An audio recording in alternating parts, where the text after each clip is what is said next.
Paradis, c'était le nom donné à la terre sur laquelle on a vécu. Mais ce nom contrastait avec l'enfer sanglant dans lequel on a été plongé durant des années, reclus à l'intérieur de murs qui nous protégeaient d'une menace extérieure. On appelait ces êtres mangeurs d'hommes les titans, de gigantesques créatures humanoïdes qui dévoraient les humains avec plaisir, en ignorant toute autre forme d'être vivant.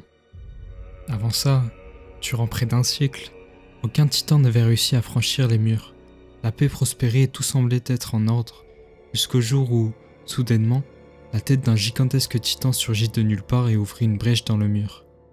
À cause de ça, de nombreux titans ont pu rentrer dans la zone où on vivait, moi et mes amis.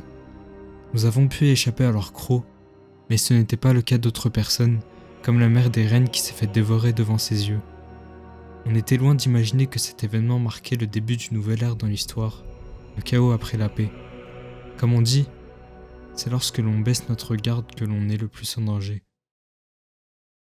Les titans, d'après ce que l'on savait, étaient apparus mystérieusement il y a plus d'un siècle et ont dévoré les humains jusqu'à frôler l'extinction de notre espèce, avant que celle-ci ne se réfugie au sein de murs titanesques. Les habitants de Paradis, notre île, seraient les seuls à avoir survécu.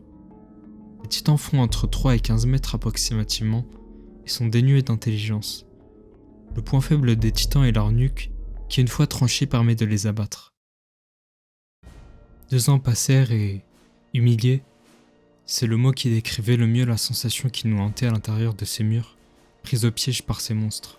Mais face à ça, on ne pouvait s'apitoyer sur notre sort en sachant que désormais, la menace avait toqué à notre porte et s'était introduite chez nous. Il était donc hors de question de se soumettre à notre sort. Il fallait qu'on parte au combat pour pouvoir se libérer de ce fardeau sanglant et mettre un terme au bain de sang. Le bataillon d'exploration, un des 3 corps d'armée de Paradis, était le meilleur choix pour ceux qui espéraient un jour connaître la vérité et se libérer des chaînes qui la retiennent de la liberté. Il représentait parfaitement l'espoir au milieu de ce désespoir dans lequel on a été plongé depuis ce jour obscur, avec le désir ardent de se venger. Ceux qui en faisaient partie étaient prêts à se sacrifier pour libérer l'humanité de la terreur des titans et de mettre un terme à cette humiliation, et par-dessus tout de rechercher la vérité par-delà les murs, même si cela paraissait insensé chez la plupart des habitants, qui ne voyaient pas l'utilité de leur combat et trouvaient cela absurde de courir à sa mort. Mais notre perspective était très différente de la leur. Chaque humain, chaque fleur écrasée au combat permettait de tracer le chemin de la liberté et de la vérité. Mais avant de rejoindre le bataillon d'exploration, il fallait d'abord passer par les brigades d'entraînement durant 3 années. Eren est un ami d'enfance qui a grandi avec moi. Nous deux, on partageait le rêve de parcourir le monde extérieur. Depuis la chute du mur et la mort de sa mère, il a juré d'exterminer les titans et a décidé d'intégrer le bataillon d'exploration. Mikasa est une des seules survivantes de son clan Ackerman, qui lui confère une puissance énorme. Petite, ses parents ont été assassinés devant elle puis a été kidnappée avant d'être sauvée par Eren. Elle et lui entretiennent un lien très fort. Avant la fin de la formation, le titan colossal ressurgit et perça un trou dans le mur, en nous rappelant les sombres jours d'il y a quelques années. On se confronta vite à la réalité et tout changea subitement.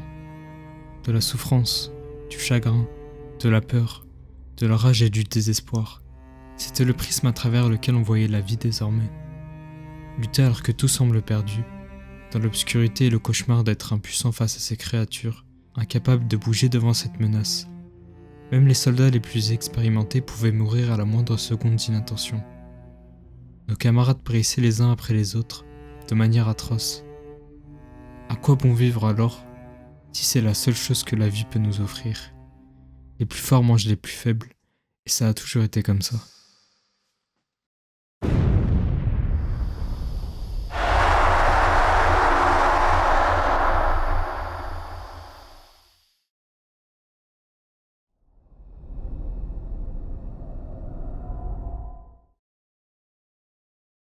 Pourtant, même là, on parvenait à trouver du courage pour continuer à se battre et à résister, à trouver la force nécessaire pour se relever contre l'adversité. L'espoir. L'espoir nous permettait de trouver une raison de vivre même là où tout semblait perdu. L'amour, la liberté, la découverte, peu importe ce qu'on recherche, il faut se battre pour l'obtenir. On ne peut pas gagner sans faire de lourds sacrifices. Voilà qu'un titan unique en son genre était apparu, un titan qui tue d'autres titans. Il incarnait l'espoir et toute la rage de l'humanité. Ça ne pouvait être que lui derrière tout ça. Une fois de plus, le désespoir était revenu et tout semblait perdu. Eren ne parvenait pas à contrôler son titan durant une opération visant à reboucher le mur Maria et s'est mis à attaquer Mikasa. Mais, Eren étant un dur à cuire, il se releva et...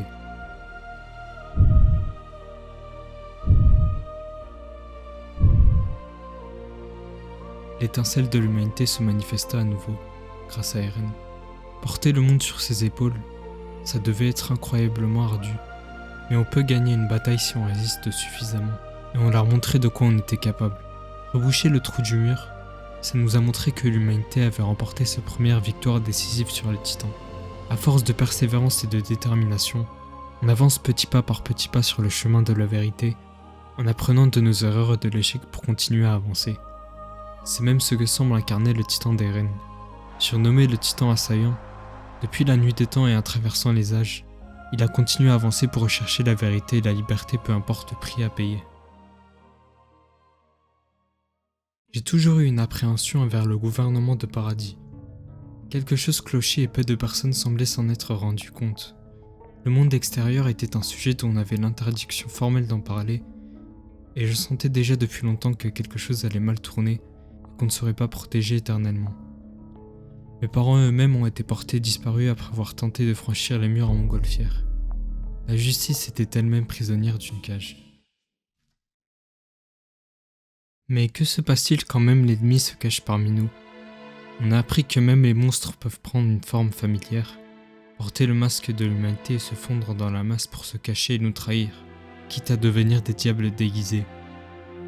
Mais quelque chose m'échappait. Pourquoi ces personnes souhaitaient s'en prendre à nous et nous trahissaient sans remords, si nous-mêmes croyions agir pour le bien? En réalité, eux-mêmes agissent pour ce qu'ils pensent être le bien. Annie, la détentrice du titan féminin, n'est cherchée qu'à revenir chez elle, en mettant sa mission principale au second plan, celle de sauver l'humanité de notre menace. On apprit bien plus tard que Reiner et Bertholdt, les détenteurs du titan colossal et cuirassé, ont passé des années à nous duper, en se faisant passer pour des camarades, des moments joyeux réduits à néant, en prétextant être des guerriers qui sauvent l'humanité, en nous qualifiant de monstres et démons. Mais eux croyaient aussi agir pour la bonne cause, sauver l'humanité des démons insulaires que l'on est, et supprimer la menace que représente Paradis. Nous, on voyait seulement des traîtres qu'il fallait écraser. On finira bien plus tard par découvrir la vérité. Il n'y a jamais eu de méchants ou de gentils au final. En parlant des titans, ce qu'on croyait être des monstres étaient en fait seulement des êtres comme nous à l'origine, qui possédaient autrefois une famille, des amis et des rêves. On haïssait des monstres qui, avant de devenir ce qu'ils étaient, partageaient notre chair, notre sang et nos sentiments. Ce ne sont pas eux qui nous voulaient du mal. Mais quel genre de monstre aurait pu infliger cette chose à des humains? Qui sont les réels ennemis en fin de compte? J'ai toujours détesté faire du mal à autrui, et par-dessus tout de tuer un être humain, même quand c'était nécessaire. Lorsqu'on fait du mal à quelqu'un, on blesse ou tue un être qui partage les mêmes émotions, sentiments, le même corps, la même chair et la même fragilité, le même commencement et la même finalité. Faire du mal à quelqu'un revient peut-être à se blesser soi-même, car on ose s'attaquer à un être semblable à soi, un autre qui se porte comme notre reflet et qui aurait pu être nous-mêmes dans une autre vie. Hélas, les humains agissent pour leurs propres intérêts et convictions, qui poussent l'humanité à s'auto-détruire. Tous les humains sont liés à un but qui les pousse à avancer. Autrement dit, chaque humain est esclave de quelque chose, même si l'atteindre signifie renoncer à son humanité, car les humains agissent non pas pour le bien au sens moral, mais seulement pour un bénéfice personnel. Et puis, comment espérer sauver l'humanité en tuant d'autres hommes? Pour reprendre le district de Shiganshina, là où la vérité était cachée, nous avions affaire au titan bestial, colossal et cuirassé, qui avait hélas déjà réussi à nous piéger. C'est là que j'ai compris que mes dernières heures allaient finalement arriver. Mon plan était de m'accrocher au titan colossal le plus longtemps possible quitte à finir carbonisé, pour laisser du temps à Eren de se dissimuler et prendre le titan colossal par surprise, en récupérant son détenteur sur sa nuque. Peu importe le prix à payer, il faut faire de grands sacrifices pour changer les choses. Je souhaite seulement qu'Eren puisse porter et réaliser mon rêve de voir les grandes étendues d'eau salée, les terres de glace ou les champs de sable. Finalement, on a fait un énorme sacrifice pour pouvoir me sauver. Même si cette décision était stupide pour moi, maintenant c'est à moi de porter un lourd fardeau sur mes épaules, d'autant plus qu'on en attend beaucoup de moi désormais. Et après quelques recherches, c'est ainsi que nous apprenions la vérité. L'humanité prospère loin des murs et de notre île. Elle n'a jamais disparu. Nous avons toujours vécu dans le mensonge entre ces murs. Certains ont été assassinés pour avoir été trop proches de la vérité. Si on ne peut même plus décerner le mensonge et la vérité, pouvait-on continuer à croire en quelque chose? Et si la vérité elle-même n'existait tout simplement pas?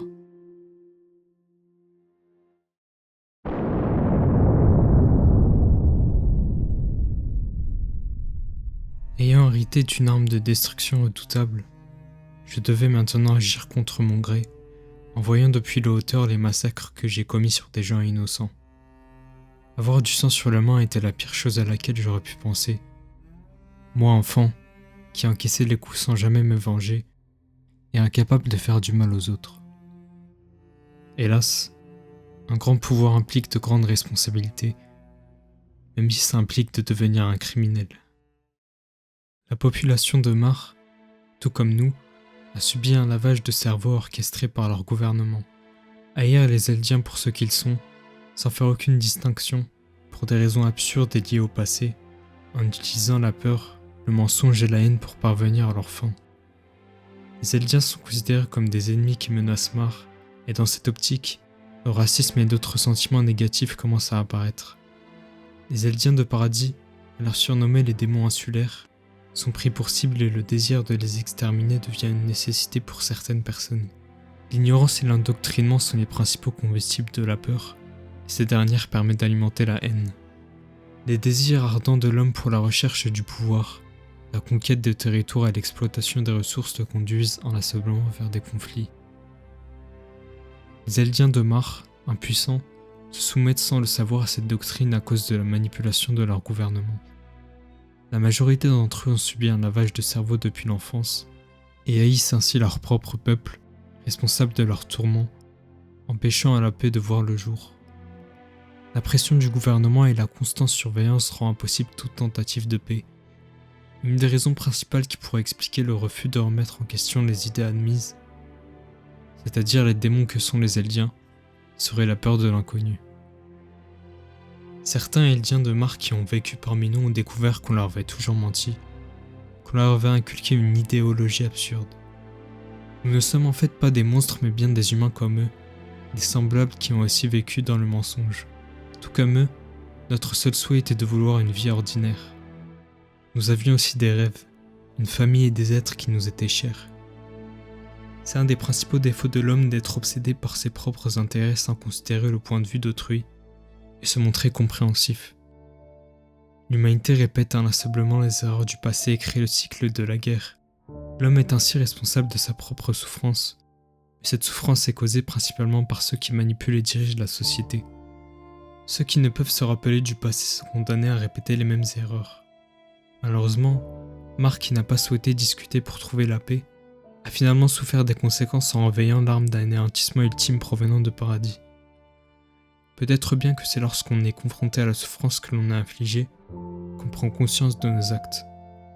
Et même si les Eldiens ne possédaient plus ce pouvoir de transformation en titans, les Mar auraient continué leur oppression, en s'en justifiant grâce au passé, qu'importe la situation présente.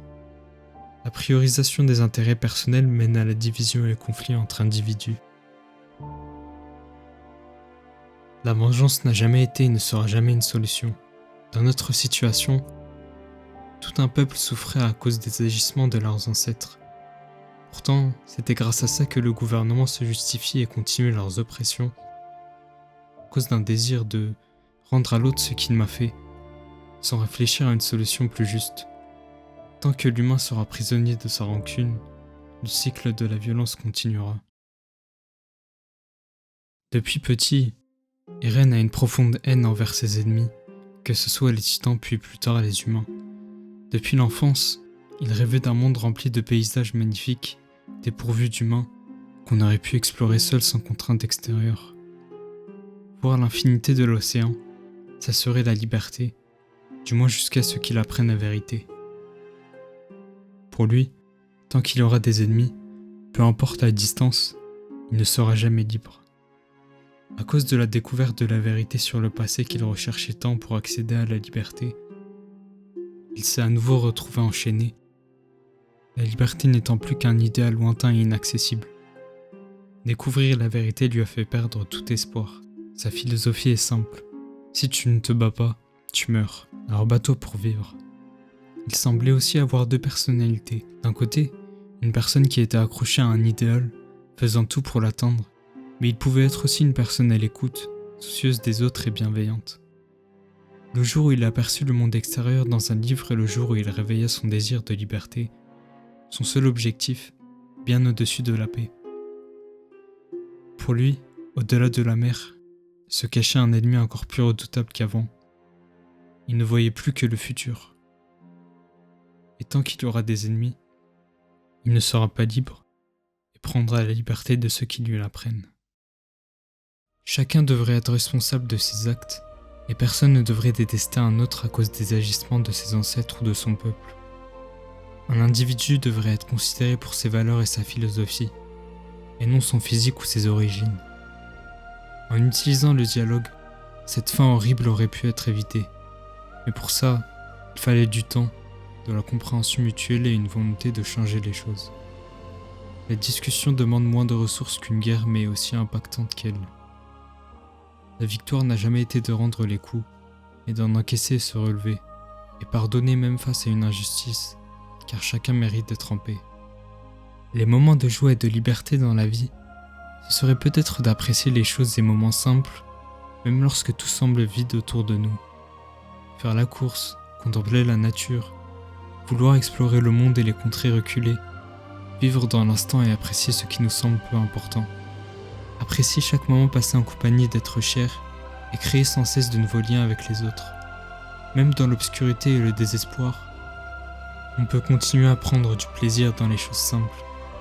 Pour exister dans ce monde, l'humiliation, le chagrin et le désespoir doivent faire partie de notre vie pour équilibrer les moments de joie et d'euphorie, mais ne doit pas empêcher de prendre du plaisir dans les moments simples.